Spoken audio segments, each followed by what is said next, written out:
ഞാൻ പറഞ്ഞുപോയൊരു കാര്യത്തിൻ്റെ പേരിൽ ഒരുപാട് അനുഭവിക്കേണ്ടി വന്നു. അത്രയും വിഷമമുണ്ട്. പക്ഷേ എൻ്റെ സഹോദരിമാർക്ക് നീതി കിട്ടുന്നതിൻ്റെ ഒരു കാരണമായി, ഒരു നിമിത്തമായി എന്നുള്ളതിൽ അത്യന്തം ആനന്ദമുണ്ട്, ചാരിതാർത്ഥ്യമുണ്ട്. ഇത് സത്യം പറഞ്ഞു കഴിഞ്ഞാൽ ഇത് സത്യത്തിൻ്റെ വിജയമെന്ന് പറയും. അതായത് സത്യം എത്ര കള്ളപ്രചരണങ്ങൾ കൊണ്ട് മൂടി വയ്ക്കാൻ ശ്രമിച്ചാലും സത്യം പുറത്തു വരും എന്നുള്ളതിൻ്റെ ഒരു ചെറിയ തുടക്കമാണ് ഇത് സ്ത്രീകളുടെ വിജയത്തിൻ്റെ ഒരു തുടക്കം എന്ന് തന്നെ പറയാം. അതിജീവിതകൾ നേരിട്ടിട്ടുള്ള ക്രൂരപീഡനത്തിന് അവർക്ക് കിട്ടുന്ന ഒരു നീതിയുടെ തുടക്കം മാത്രമാണ് ഇത്. അവർക്ക് അവരുടെ സന്തോഷത്തിൽ ഞാനും പങ്കുചേരുന്നുണ്ട്. ഇപ്പോൾ ഇനിയും അതിജീവിതകളുണ്ട് എന്നാണ് മനസ്സിലാക്കുന്നത്. അവരും ഇതിൻ്റെ ഭാഗമാകണം, നിങ്ങളുടെ നീതി കണ്ടെത്തണം എന്ന് ഞാൻ അഭ്യർത്ഥിക്കുകയാണ്. കൂടാതെ പാർട്ടിയോട് പറയാനുള്ളത്, ഇപ്പോഴാണെങ്കിലും സ്ത്രീപക്ഷമായി ഒരു നടപടി സ്വീകരിച്ചതിൽ ഒരുപാട് നന്ദിയുണ്ട്, ഒരുപാട് നന്ദിയുണ്ട്.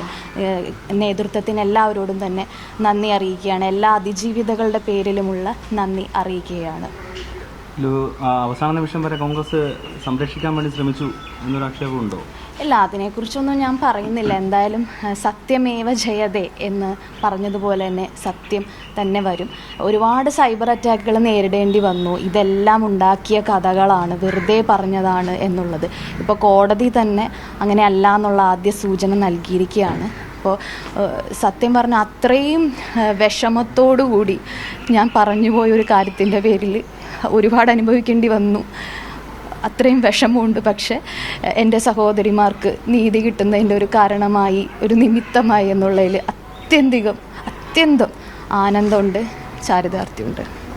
ഏറ്റവും കൂടുതൽ പറയാനുള്ളത് നിങ്ങൾ മാധ്യമങ്ങളോടാണ്. മാധ്യമങ്ങൾ വഹിച്ച പങ്ക്, ചില റിപ്പോർട്ടർമാരും ചിലരുമൊക്കെ വഹിച്ച പങ്ക് വളരെ വലുതാണ്. ഒരുപാട് താങ്ക്സ്, ഒരുപാട് നന്ദി. കഴിഞ്ഞ ദിവസം ഒരു സംഘടനയിലെ മറ്റൊരു യുവതിയും രംഗത്ത് വന്നിരുന്നു. പരസ്യമായി തന്നെ മറ്റേ സാധ്യതയോടൊപ്പം ഡൽഹിയിലേക്ക് വരണമെന്ന് ആവശ്യപ്പെട്ടുകൊണ്ട് രംഗത്ത് വന്നിരുന്നു.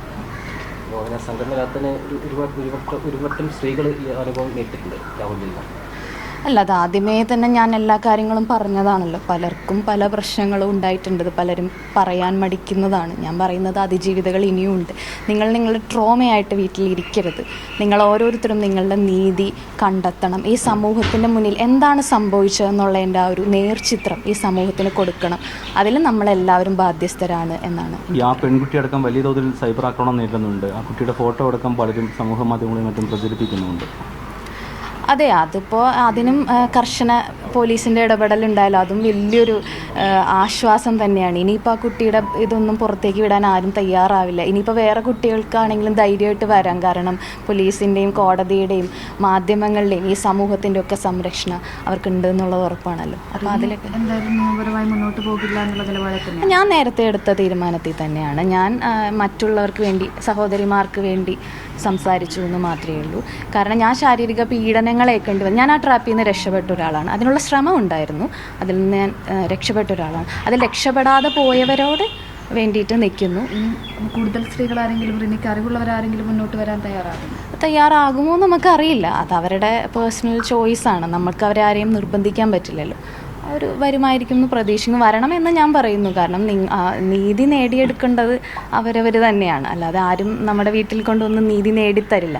ഇത് ഈ ഒരു കേസിൽ മാത്രമല്ല, ഏത് കേസിലാണെങ്കിലും പെൺകുട്ടികൾ ധൈര്യമായിട്ട് മുന്നോട്ട് വന്നാൽ നമുക്ക് നീതി ഉണ്ടാവും എന്നുള്ളതിൻ്റെ ഒരു ഉദാഹരണമാണ് ഈ ഒരു സംഭവം എന്നാണ് ഞാൻ പറയുന്നത്. ഇന്നലെ ഈ ഷഹനാസൊക്കെ പറഞ്ഞത് നേതാക്കൾക്ക് നേരത്തെ തന്നെ മുന്നറിയിപ്പ് കൊടുത്തിരുന്നു രാഹുൽ മാങ്കൂട്ടത്തിനെ കുറിച്ച്. അപ്പോൾ ഈ പല നേതാക്കളുടെ അറിവോട് കൂടി ആയിരിക്കും ഇത്തരം പ്രവൃത്തികളൊക്കെ ചെയ്യുന്നത്.